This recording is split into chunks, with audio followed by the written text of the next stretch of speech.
سلام، امیدوارم خوب باشین. بچه‌ها یه خبر خوب براتون دارم. یه اتفاقی قراره برای کانال یوتیوب ما بیفته، اونم این که قراره چند منظوره بشه. یعنی علاوه بر این آوازایی که توی کانال یوتیوب میذاریم، قراره یه چالش جدید را بندازیم. اونم این که من یه سری کتاب میخونم و نکته های مثبتی که بهم اضافه کرده و اگه کتاب اوکی بود میام اینجا واسه شما تعریفش میکنم. مثل ارائه دادن یه کتاب، منتها نه اونجور که اسپویل بشه برا شما.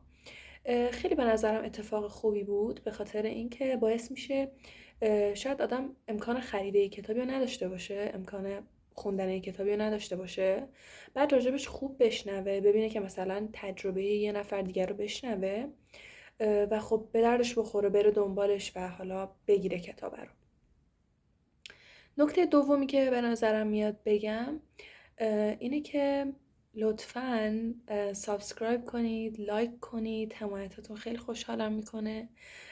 خواهشی که ازتون دارم اینه که توی کامنت ها با من مشارکت داشته باشین. این مشارکت دو نوعه.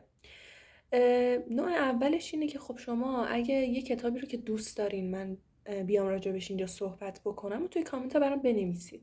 یعنی بنویسین که من دلم میخواد راجب این کتاب مثلا صحبت کنی، یا اینکه من کتاب رو خوندم دلم میخواد مثلا نظر تو رو هم راجبش بشنوم.